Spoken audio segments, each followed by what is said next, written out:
everybody in the back hear me? Yeah? Okay, raise your hand if throughout the presentation you can't hear me, okay? I'm not a gym teacher, so I don't have a loud voice. So today we're going to be speaking about quality sport for communities and clubs. It is a Sport for Life presentation. We're going to be just touching the surface today, but it is a 3-hour course offered through Sport for Life. So my name is Cindy Levesque, and I am supporting Jaqueline throughout this presentation. You'll have received in front of you the actual resource itself. So the presentation today is just merely touching the surface of what's in this resource to help you with implementation for quality sport in communities and clubs. So if you didn't receive one, come see us. We have more. So we'll just let Jaqueline take it over, and hopefully we can have a little bit of fun with this today. So following today's workshop, you'll be aware of resources and partners available to support quality sport and how to access them. You'll be familiar with the quality sport for communities and clubs and how it applies to your sport or community. Understand the process to implement the quality sport activation areas within a club, community, or organization, and have started to create goals and actions to align with quality sport. So this is today's agenda. It's split into 3 different parts. Part 1, we're going to be defining quality sport and looking at the checklist that is in your resource. Part 2, we're going to go over some key concepts and resources that are available. And part 3, we're going to look at activating quality sport. So as I mentioned, this is a Sport for Life course. We're just touching the surface today, but Sport for Life's vision is for everyone to have the opportunity to participate in quality sport and physical literacy experiences from club to community, local to national, and across the lifespan. And there are many resources available online. There's 3 websites here that are all downloadable and free. So why quality sport for community and clubs? So community sport is very important in Canada. Approximately 75% of children aged 5 to 17 participate in organized sports, while 5% of adults volunteer and as coaches and 7% as administrators. More than 30,000 sport and recreation organizations exist in Canada, with more than 95% located at the community level. And community sport is, as we know, kind of the beating heart of a community. Sport club dropout rates are high, and participation is constantly lowest, especially in low-income families and marginalized groups. So this resource was created to focus on bridging the gap between theory and practice, reinforcing the importance of key partnerships, and acknowledging the unique and shared realities of sport at all levels of delivery. So there are a couple of challenges to quality sport, such as limited capacity, which can make it challenging to implement. We have limited resources to support at the club level, pressure from members, facilities and sport bodies, complex systems and culture, and finally, COVID-19. So what is sport? This is the first part, looking at checklist. So not every sport or physical activity experience is positive. We want good programs delivered by good people in good places. So good programs are developmentally appropriate and taking into account participants' physical, cognitive, emotional, and moral stages of development. Good programs are participant-centered, progressive, and challenging, well-planned, designed for meaningful competition.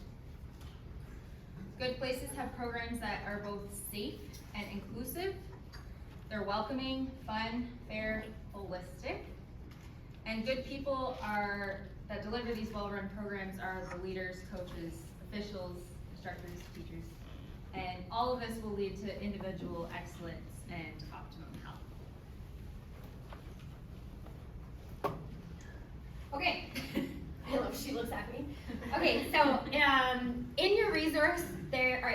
checklist. I think it's on page, remind me. 21 to 22. 21, 22. So what we're gonna get you to do right now is actually take a dive into what exactly is in this checklist, because we want you to know what's in there so that you are able to utilize it. So as you're going through this checklist, I want you to think about it from your organization's perspective and potentially some of the clubs that are under you and leagues that are under you. As a consultant, you may think about it from a way of how do I talk about some of these points when I do consultations. From a multi-sport recreation organization, take a look at this and see if there are some things in there that are relevant to you that you have resources for that could help provincial sport organizations or local clubs to implement. If you don't have those resources, you can mark an X. If you do have those resources, you can mark a nice little, check mark. And if it's something that you may have, but you have room to improve, you put a circle. So for everyone, you're going to go through this checklist one item at a time, individually on your own. If it's something you do really well, you're going to put a check mark next to the item. If it's something that, we kind of do, but really there's room to improve, circle.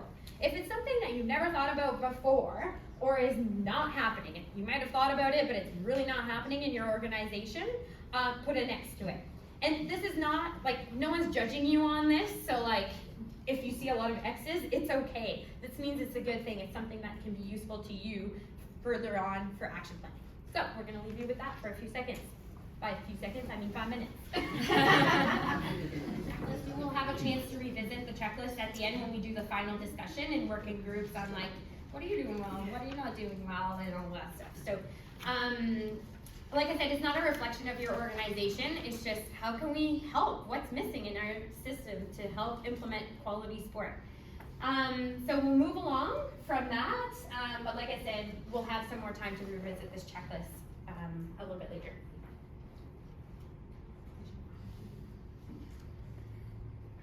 Oh, yes. Group discussion. I forgot about this slide.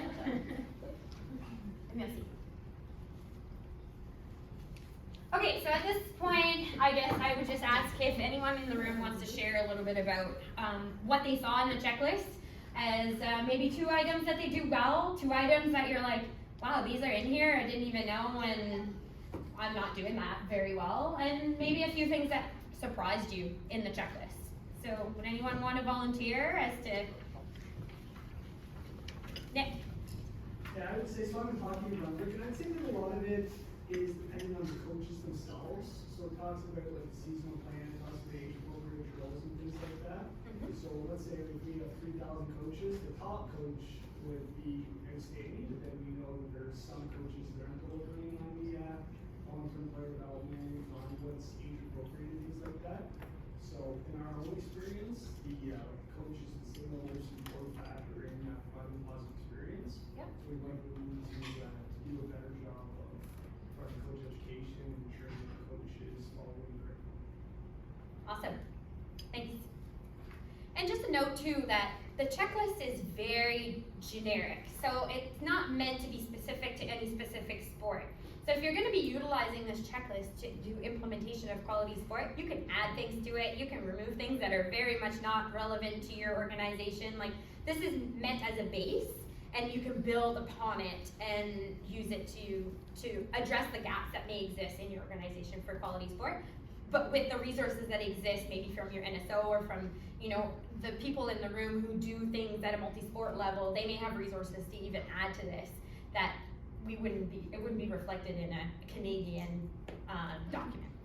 Anybody else want to chime in on 2 things or 1 thing well, 1 not so much and surprised? Andrea. Coming from my club background, one of the things that was on here was holistic aspects of participation are considered, including mental, intellectual, emotional, physical, cultural, and spiritual. So swimming is predominantly white participants coming from middle class families kind of thing, but we've started with immigration and all of that, we've started having more and more people kind of coming from different religious backgrounds. So we've had a few athletes in the last few years that we've never had to worry about Ramadan being a major factor in our athletes' lives. So we've had to make adaptations and learn a lot about it. And so it's something as we see more and more diverse people coming into our club and working with them, we're trying to be mindful of, like, Nancy said it really well, was like, we operate like on certain holidays, but when Ramadan's the entire month of April usually, like, how does that impact their training, and what can we be doing for them if they're not able to be in the water during one of our, like, leading up to one of our peak training sessions, so, or peak times in our season. So from that end, was there anything out there that helped you through that process of trying to identify, like, okay, these are the athletes we have during this month, this happens? Is there anything out there that was supportive to help you with implementation of quality sport experiences for them? Yeah, we worked a lot with the parents and kind of talked a little bit about it. The first year that happened, we weren't really ready for it because nobody had really worked with it before. But during that month, we ended up doing a bit of research and finding out that there is a whole bunch of research on athletes and how they can work with, like, Ramadan. So the second year that it happened, which would have been this past year, we were way more prepared. There's still some learning that we're doing, but it's something that, like, as it keeps going, we'll be more prepared and we can kind of be better understanding of what's coming and what we need to be aware of. I think it's a good learning coming from your perspective that you get to know the participants that are going to be in your program first, and then that you included the parents and the athletes themselves on how do you want your experience to be in this situation. So, and then there are tools and resources out there that probably exist to help you as an organization, but yeah, that's great. We're still learning. That's Oh all. yeah, for sure. Anybody else want to share? We have kind of time for one more share if anyone wants to volunteer. No? Oh, yes. We do a great job with our people and our programs, but one thing that we don't have control of, and so we have to fight for, is all the facilities and equipment, and making them safe, making them accessible, and that comes to, and we're outdoor sport and rowing, so we have to deal with city and province and so we don't have control of that. Yeah. All we can do is keep getting on about it, Mm-hmm. but I'd say out of the checklist, that's probably the only area that we could fall in. Right. And that's an important point. You focus on the factors that you have control over, and then the other is you try to see, well, who might have control over the other parts we don't have control. Can we work with them? Can we create collaboration and partnerships? Sometimes it's just fight a good fight until it's done. Yeah, there's all right. Okay, so now we're going on to part 2. We're going to look at some key concepts and resources. So before we fall into this part, I always come forward with the fact that you guys know a lot of this stuff, but entertain us while we go through it really quickly. It's just to show that the resource is based on evidence, it's based on what is existing out there, it's based on key foundational concepts. And so that's kind of why we bring it forward, just so you have, like, okay, this is what it's based on. It's just not a document that was written and just published out there. So I know some of you know a lot of this stuff, but entertain us as we go through it. So we're going to cover the ones in bold today. So the long-term development in sport and physical activity, physical literacy, and the awareness and first involvement. So Sport for Life has come out with this very general long-term development model. The goal is to create better opportunities and a more positive experience. So as you can see at the bottom here, the active start, fundamentals, and learn to train stages are all part of physical literacy. And then we have first involvement and awareness, which is not just limited to the physical literacy portion, it's for your life. And the goal is to get everybody in the fit for life or competitive for life stage.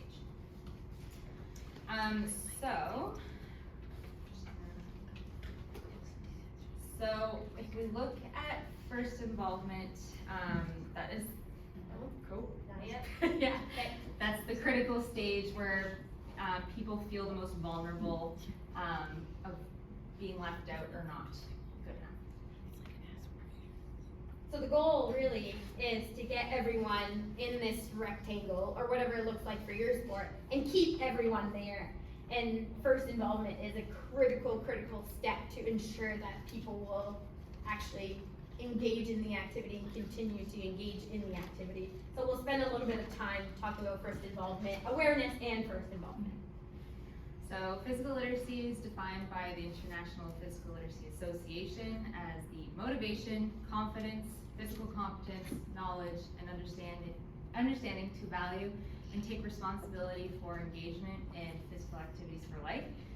It's that ability, desire, and motivation to be out there doing physical activity in a wide variety of environments.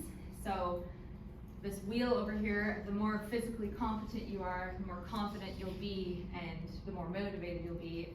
And you can start with motivation first and become more competent and increase your confidence, and that will all lead to that active for life, which is the goal. So when we look at awareness, it's crucial. You can't participate in a program you don't know about. You can't start playing a sport if you don't know where it's played, and you likely won't try the sport if you don't see others like you playing. You may notice we have unicycle hockey. If you didn't know about it, you wouldn't know about it. So yeah, that awareness is key, creating a very positive experience, letting them know where and like what they need to do, what they need to wear, all of that kind of stuff is so crucial to creating that first positive experience.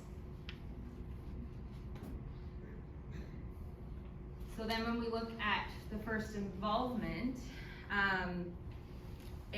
we go from awareness to like participating for the first time, and that's again where you want to create a positive experience for everybody coming in, and that is also where using promotional materials like photos and videos and information, and using like people that are role models will help to kind of make people want to come and participate. Many potential athletes do not return after their first try if it's not enjoyable. And we just want a clear plan for people when they're coming in for the first time. So having people there to greet them, to tell them where to go, just that full experience will make them want to come back again. Does anyone have an example of like a really terrible first experience that they can think of? Like what did that look like? Yes, Chris. It's a terrible thing. My first mountain bike race, I was severely outpaced. I was raining, it was muddy, it was gross, it was disgusting. Thankfully I returned because I found a good race my second time, but you know, that could be a terrible experience for someone new to the sport. Right. So skill level wise, not there, and then you add a bad environment, which is somewhat out of your control, but at that point, bad environment, and that would attribute to your negative experience. Anybody have maybe a really positive experience, and what does that look like, and what are some key features of that positive experience? Yeah. Yeah, sure. So, as a freestyle skier, I didn't know I was going to be a freestyle skier, but the NSO back decades ago actually sent out coaches to communities that didn't have coaches at all, and this lovely guy from Whistler taught us a bunch of things, helped us to build jumps, and told us we were going to be superstars, and a couple of years later I had a national medal around my neck. Oh yeah, that first involvement and all that, that's so crucial. So Cindy is gonna pass around a story about pickleball, and we're gonna have a little discussion about it after you read it. So pickleball story, tell me a little bit about it. Tell me about what you saw in there that was awareness, and tell me a little bit about the first involvement piece. And on the back of the sheet, obviously there's like the strategies that could be used in order to make the first experience better. But tell me a little, like, what was your reflection on this? Do we see this often? Michelle! This right here, that couple walked away and never played that sport again, is what irritates me about sport in Canada. Sorry, that's it. That's all I got to say. Okay. Why did they walk away, Michelle? Because they weren't welcome. It wasn't anybody's fault. It goes back to what I've written at the top of my page. We require a complete wholesale cultural sport culture change in this country, at every sport, in every PSO, in every province, in every city, in every rink. Full scale cultural change. Nancy, you're hearing that? Full cultural change. Can I quote it? For 4 years. Pretty strong. And it frustrates me. It's hard to follow that up, but anyone want to try? Well. Okay. She's my backup. Yeah, I mean, as a doctor with sport and exercise training and coming from those conferences, knowing that the key thing is to have people move more, every age, everything, we have to demystify it. You cannot be that person that leaves feeling buoyed up because I said you can do this. Yes, you've got a bit of wear and tear here, but if you make your legs strong, your knee won't hurt as much. Yes, you can join this. Yes, you can still walk even though your x-ray looks a bit bad. Yes, yes, yes. And the first barrier is they go, well, I don't like swimming and I don't want you to swim. I want you to do something else. If they join a pool walking club, and they're Nordic pools, they feel welcome. That's something doable for them. They might like to skate. They don't want to try it anymore because no one is there. They used to ski. They don't know. The cross-country trails look inviting, but people are zipping by in their Lycra. They feel like you have to get dressed up into Lycra to get on a bicycle. I came here on my bike. There's nothing, this is workwear, like my grandparents in Holland. So it's really, we have to normalize it, and it is the cultural change. We need to look and act more like Norway, more like Holland, do everything that they do, and get out of our cars, and yeah, on and on. The culture, everything about it. Absolutely. And it starts with that first experience, right? I feel like if you sent someone who maybe had a little bit of wear and tear to a program where all they saw was people who were at a very much higher level than them, but in this case, it was false advertisement. That awareness piece was falsely advertising a program for beginners. So if you're gonna put advertisement out there that is not true to what you're actually gonna be offering, don't advertise it that way, because then you're actually deterring people from wanting to participate in anything else, because they'll see advertisement and they're like, is it actually a beginner's program? Is it actually a falls prevention program? Is it actually this? Is it, so it's an important thing to be mindful of as you are planning, and it's just something, it's a good reminder, really, as like BSOs and local sport organizations and multi-sport organizations, like we want more people to be active, we want more people in the system, but then we don't necessarily always think about, when I arrive at the field, where do I go? Where do I get my ball? Who's my coach? Like that welcoming opportunity, is it there? So. We do have a list of national physical activity and sport supports. We just don't have enough copies to pass them all out, but if you're interested, they do have links as well. You can come up and take a picture on your phone. We have it in French and English. And we'll send them to Sport ND2 to send after the conference, if that's, or put it on the website as something that's available.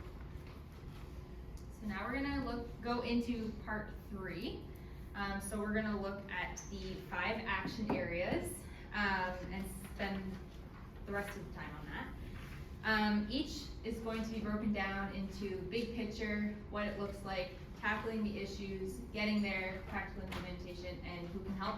We're not going to break it down in this presentation, but that is all in that resource that you guys have. So the first one, focus on athlete growth and development. So as we know, long-term development in sport and physical activity prioritizes matching sport programs and competition for young players to their stage and growth and maturity. Children and youth should not be expected to perform in the way of mini adults. Adult-like sport skills or physical, mental, emotional development should not be expected of children. So to ensure that sport delivery meets the needs of each athlete, a better understanding of what children are capable at that age and stage is required. So Creating a focus on athlete growth and development means paying attention to relevant long-term factors like physical literacy, developmental age, sensitive periods, and periodization. So we want to take that opportunity to focus on those stages for them to be able to learn a new skill and keep that skill. So I'm going to ask Nick to talk about Rally Cap and how it relates to athlete growth and development. Yeah, so Nick Boudreau, for those of you who don't know me, I'm with baseball in Brunswick.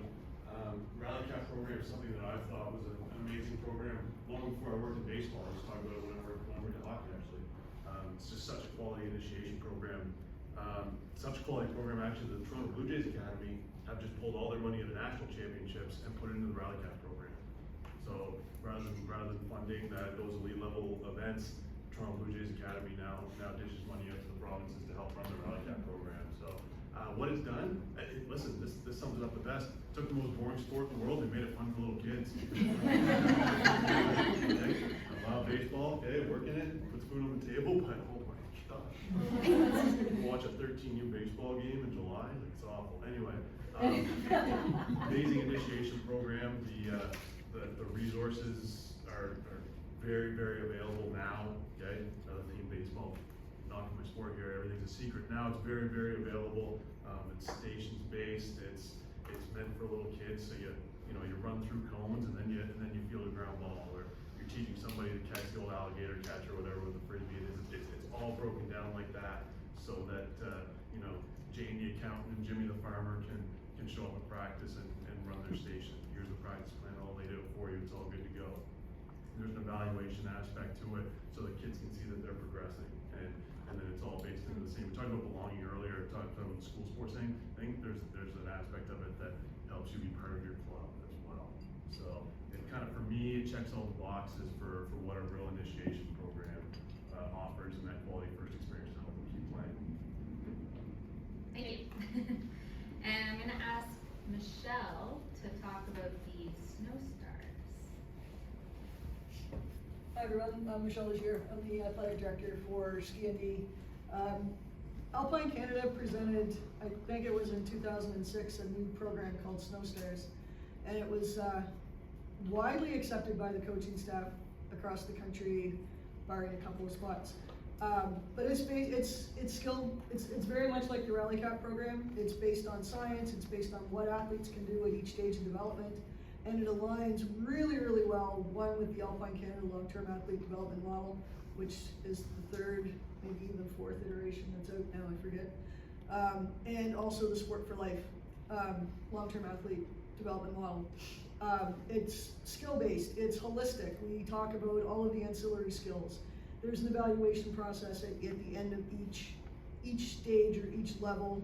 We've got 7 levels, and it's kind of designed to work from that first entry into a club at level 1, where the athletes are snowplowing and going straight, right up to the age of 11 or 12, kind of when the athletes are ready to graduate into a more competitive race environment.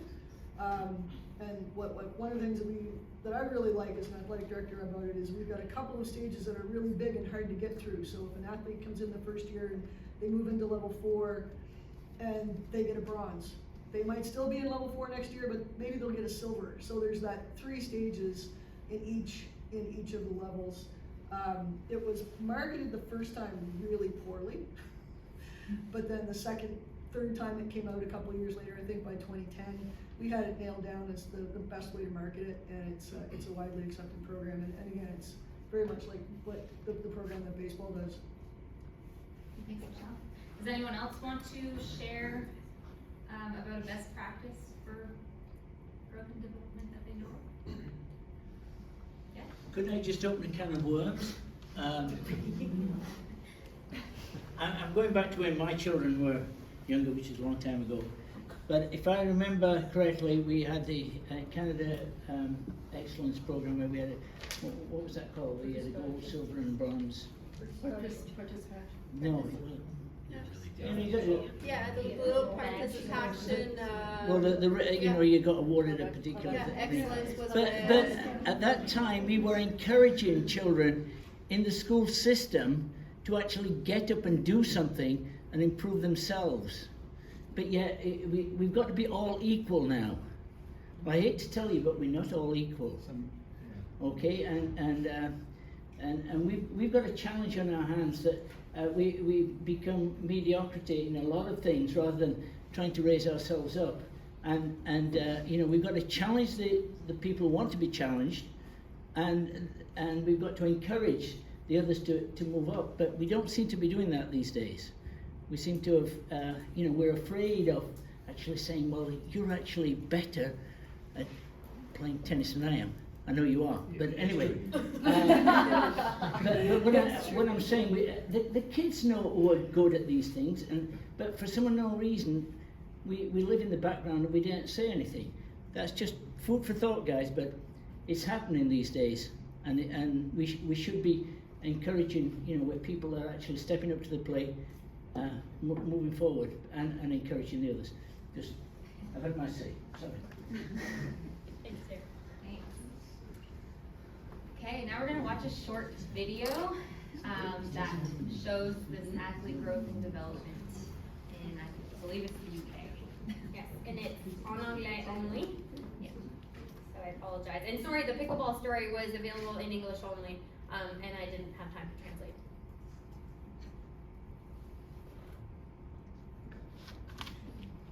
Oh no. Stop. Well, it works, but they can't see it. Same thing happened to me. Maybe if I just click on it on the slide. I don't know now. Okay, I just have to share.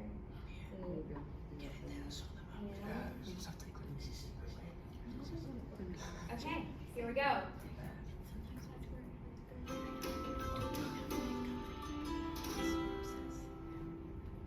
Hi, my name's Imogen and I'm here at the FA St George's Park to help grown-ups understand what it's like for us kids to play on pitches that are far too big for us. I've been playing football for 3 years now, and last year when I turned 11, I had to play on a full-size pitch. The goals were massive and the pitch was so big that only the biggest kids could keep up. Our goalie couldn't even kick the ball to the halfway line. Some of my friends stopped playing for the team, and it just wasn't as fun. We're here today to see how grown-ups would feel on a pitch that felt this big. We're using a super-sized goal, which is the same size as if my keeper stood in an 11-a-side goal. The goal is this wide and this high. It's too big for me. The FA have drawn out this pitch, which is the same for adults as it is for kids playing on a full-size pitch. To take the corner, which is all the way over there. We've got some kids coaches here today to play on the pitch and to see if they agree with us that we need to match kids' pitches to our size. And to give them a hand, we've got former England player Steve Hodge on the team. Let's have some fun.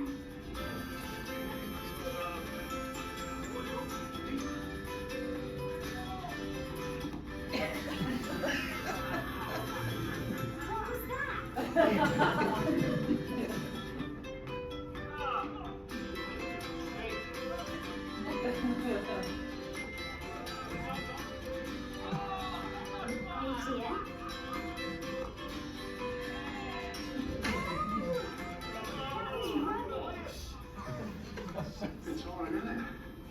Too tiring for me. What did you think then? I thought that was very hard. It was kind of looking up at where my teammates, where are they? Can't quite see because they're so far away.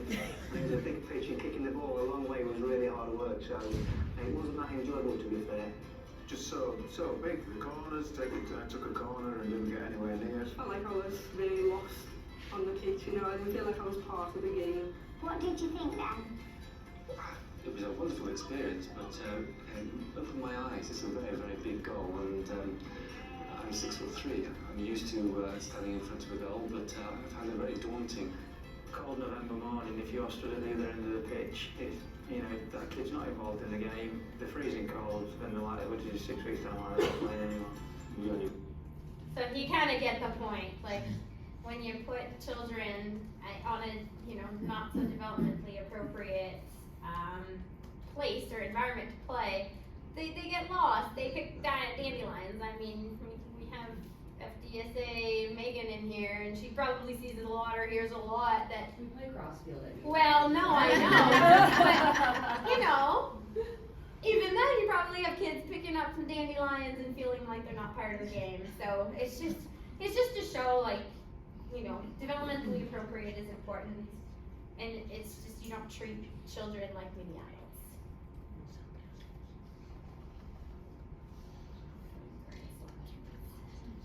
All right, so the second one is supporting long-term goals. So quality sport is never just for today. A quality sport approach means taking time to ask, how will this help the participant today, next year, and for a lifetime? This looks like providing equal opportunities to play, so no cut policies, and connections and guidance towards next step in sport. This relates to the emphasis on growth and development, in that we want all athletes to be able to develop. So playing the best players at U8 to help the team win may be good in the moment, but it can lead to burnout or dropout depending on which side of the decision you're on. So we need. Alright.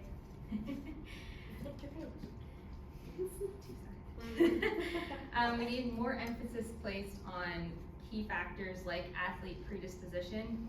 For certain sports, somebody might be predisposed, but you don't know until you've tried everything. Different demands and development paths, and then success, it can't be rushed. It takes patience and time. So an example of best practice in supporting long-term goals is the Antigonish multi-sport program. So in September of 2015, the town of Antigonish in Nova Scotia launched the Antigonish Multisport, which is an innovative program that introduces early elementary school kids to 10 sports in one location over 9 months, and with only one registration. I think it costs about $350 to register. And that program continues to thrive and has actually moved to throughout Nova Scotia now. What was really cool about the Antigonish multi-sport program is it was based on the community assets. So it was based on a community development approach. Which sports are offered in our community? Let's come to the table as local sport organizations and organize a 9-month program where children get to sample different sports. Because we all, as parents, they might want to have their kids sample different sports, but to play a full season here, full season there, full season there, they just have to choose at some point. And we want to ensure that the children have a chance to experience, see what they're good at, and see what is fun for them, and then choose which sport they would like to go into. So this is a success. It gets people in, trying out new different things. You know, it's maybe 4 sessions of hockey, 4 sessions of karate, 4 sessions of this, and it's based on what's offered in the community. So at the end of the full multi-sport program, there's actually people there that can say, do you really like karate? Here's the program for karate. Hope you join us next year. And obviously they work together on like facilities, they split the cost based on what it costs. They work together on getting the coaches there. So it's the same kids for 9 months that participate in multiple different types of sport programs or community programs. It doesn't even have to be a sport specific. It could be something as simple as a guided active play program that your community center offers. So it's different sampling of different types of avenues for physical activity and see which ones the kids like. So then part 3 is using competition intentionally for development. So the feeling of not being good enough based on competition results is a leading cause of dropout from sport. When used intentionally, it becomes a learning opportunity, a chance to test the development skills, try tactics, or model an upcoming competition to gain specific experiences. So many parents and coaches think competition is only what happens during a game against another team, but that kind of needs to shift in focus. So there are key factors like meaningful competition, specialization, and pressure for immediate access, and challenges associated with this are parent education and member retention. So would anyone want to share maybe an example of how you use competition intentionally for development in your program?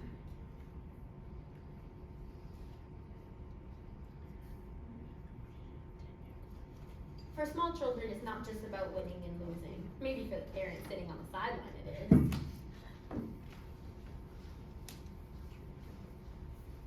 Yeah.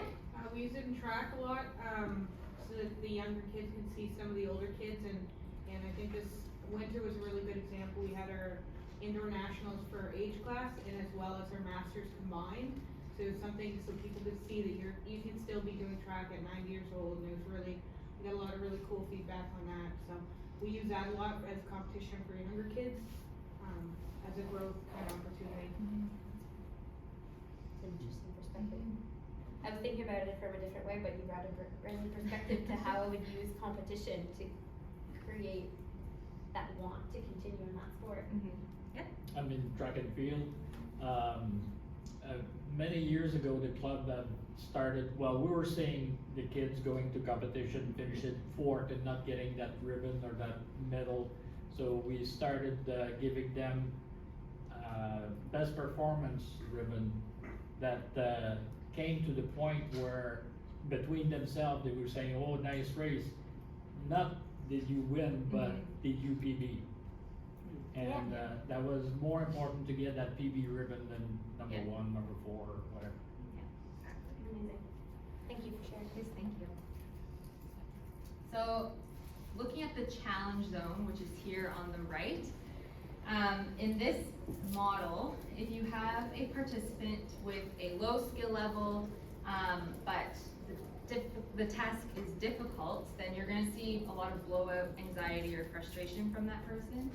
If you have somebody with high skill level and then the task is low in difficulty, that's where you're going to see that easy win and some boredom. So we want people to be in that challenge zone where they can succeed, but it's still difficult and a bit challenging for them. But they're motivated to be successful. So meaningful competition provides experiences that support learning for competitors. It supports a we can get better attitude that encourages athletes to improve during and after an event. Meaningful competition are structured to reinforce the development of long-term athlete development stage-specific skills and abilities. So an example of that, again, is the rally cap. And meaningful competition leads to results that are relatively close and not predictable.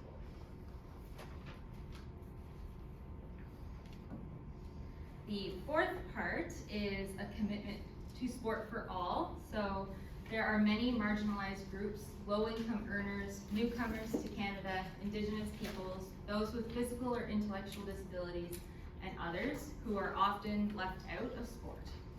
Quality sport is good for all, so we must work together to make it accessible for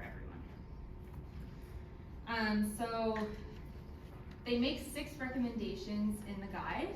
So that includes getting help from a disability sport organization, to audit programs, and analyzing demographics to understand who is and who is not included in your community organization. Other issues that could arise is volunteer time, safe sport and facility access and resources. So an example Yep, so an example of commitment for Sport for All is the Newcomers Guide that was developed in partnership with Victoria Newcomers Program. And so that's a resource that can be used en français and en anglais. It's on the Quality Sport, Sport for Life page, but it gives you an idea of, or ideas on how to create that opportunity for newcomers to feel safe, welcomed, and want to participate. But you can also work with your local multicultural association and you can work with your athletes who are in your program once you get to know them a little bit better to see how they want to be included in the program as well. But it just gives you like a little bit of pre-program preparation materials potentially to welcome newcomers into your program, especially if it's a sport that newcomers would want to participate in. So an example of what Canadian women in sport are doing to engage women and girls from an organizational level is this same game, which is a step-by-step online toolkit to bring your gender equity and vision to life. So as you can see, you start with a vision, you go and build a plan, you implement that plan, and then you can revise and reflect on how that went. So the fifth part is partnerships that prioritize developmental needs. So community sport organizations need many kinds of partnerships. The PSO provides access to competition programs and leagues. Municipalities often provide access to facilities, and then there are granting agencies, sponsors, the media, and more. Sport organizations can approach these partnerships in ways that intentionally put participant development first. So, as you may have noticed from this workshop, there is an underlying theme of collaboration and partnerships. So sport is often accused of operating in silos, where small under-resourced groups are putting their heads down and getting it done. However, this often results in frustration and burnout of volunteers. This workshop is urging sport to consider looking up and reaching out to identify common issues and opportunities that may result in long-term solutions. And again, in the guide, they do give 6 different suggestions on who can help with these partnerships. And I think we heard this a lot from Nancy this morning. I think we're just reiterating some of the concepts that was part of the Envisioning Sport, but partnerships are key to providing quality sport experiences. And then we were hoping that Kent was going to be here today, but Nancy touched on it this morning. The Western Valley Recreation Association, I think. So it's a bunch of recreational professionals that come together and they break down silos for their own respective organizations and how can they work better. Oh, you're doing that really well. Can I duplicate that? You've already done the work and you've done the evidence-based research for it. So can we use that? Oh, well, you're doing that. Let's trade. So like there's opportunities like that do exist, and I think the last discussion we'll have today, hopefully we get into it real soon if I can stop talking, is going to be exactly that. You're going to partner, you're going to group up, and you're going to talk about that checklist. You're going to talk about what do I do well and what do I not do well, and what do you do well and what do you not do well. Can we work together? And we're going to sit you with like-minded, similar organizations. And then what are the gaps that exist? So we'll get into that. Sorry. So the art of balancing while juggling. Clubs and communities are constantly balancing individual, community, governing bodies' needs and expectations. And clubs and communities are constantly juggling human resources, financial resources, and time and capacity. So quality sport is not just one more thing added to the list. It can really alleviate some of the day-to-day challenges to your group. So we'll take the next couple minutes to start thinking about applying and taking steps towards quality sport. About a few minutes, we're taking half right now. Okay, so what we're gonna do now is it's discussion based. So I have a final discussion instruction paper, so that once I'm done explaining the activity, you're not like, say what? You'll have the information right in front of you. So what we're gonna do is group you up with similar organizations. Maybe if you're a individual sport, you group up with individual sports. If you're a summer sport, you group up with a summer team sport, etc., etc. And for the multi-sports organization or the recreation association or Rec NV who's here, you can group up with whoever you want. And you can even shift if the table is talking about something maybe not as relevant to you. But I want you to think about and listen, and the consultants as well. I see a few consultants in the room. Think about where this conversation is going and how your programs may be able to help with this whole idea of quality sport and some of the gaps that organizations may be identifying. So I'm gonna leave you to kind of figure out who you want to group up with. I think most of you know each other or which sports you're with.